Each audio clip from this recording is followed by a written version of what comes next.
Hello, you are watching Shalom World News. I'm David Kerr from Lansing, Michigan, and these are your latest news headlines from around the world. The Archbishop of Oklahoma City has welcomed the commuting of a death sentence for a prisoner just hours before his scheduled execution. 41-year-old Julius Jones was due to be killed on Thursday. He was convicted of first-degree murder after carjacking and killing a former high school basketball player in 1999. Jones's death sentence has now been commuted to life in prison without possibility of parole by the state's Governor Kevin Stitt after over 6 million people signed a petition calling for Jones's life to be spared.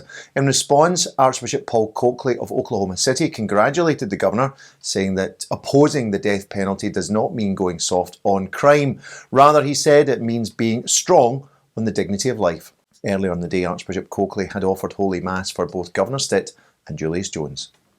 The Islamic State has claimed responsibility for twin blasts in the Ugandan capital of Kampala on Tuesday that killed 6 people, including 3 suicide bombers. There were only 3-minute gaps between the blasts at the city's Parliament Avenue and at a nearby police checkpoint. The bombing left a further 33 people injured. Initially, police suspected the hand of a local Islamist group known as the Allied Democratic Forces, but later on the Islamic State claimed responsibility through a statement on the messaging platform Telegram. The state of New York has dropped legal action against a group of pro-life campaigners who had been accused of harassing women as they attempted to enter an abortion clinic in the New York borough of Queens back in 2017. According to court documents filed on Tuesday, the state's Attorney General, Letitia James, agreed not to seek compensation or civil fines against the 13 accused protesters in return for them agreeing not to file counterclaims or pursue other legal challenges. The case had been brought in June of 2017 by James's predecessor, Eric Schneiderman.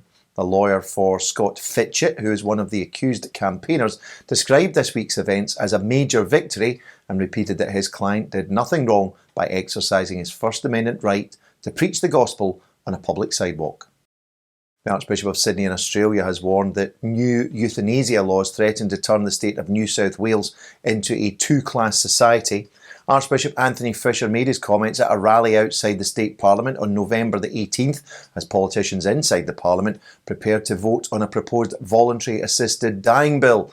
Archbishop Fisher said the proposed law would create A-grade people whose lives will be sacred and protected at all cost. At the same time, he said it also risks the creation of B-grade people whose lives will no longer be sacred, adding that it will now be legal to kill such persons. Archbishop Fisher also warned that the proposed law would quickly expand its scope to include sick children. The Kurdish authorities in northern Iraq have given a firm commitment to return real estate stolen from Christian families. Both land and homes were lost to Kurdish Muslims when much of the Christian community fled during the Islamic State occupation of the region between 2014 and 2017. Now the autonomous region of Iraqi Kurdistan say that they are currently collecting documents and complaints relating to any illegal expropriation of real estate suffered by Christian owners.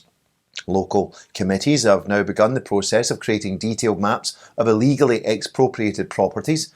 They say they will now seek information relating to the title deeds belonging to the legitimate owners and also the concrete circumstances in which any illegal expropriation took place.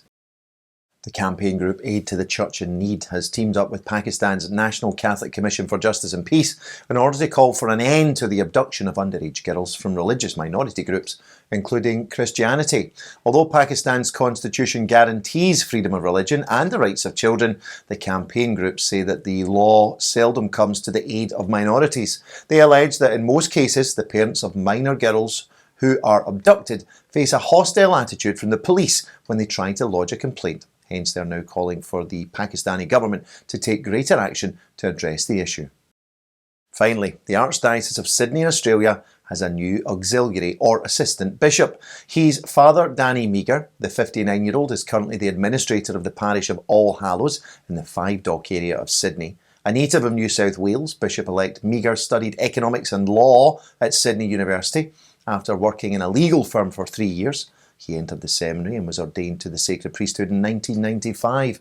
Since then, he has served the Archdiocese of Sydney in various roles, including for 6 years rector of the diocesan seminary. Father Meagher will be ordained as Bishop at St Mary's Cathedral in Sydney on the 8th of December, the Feast of the Immaculate Conception.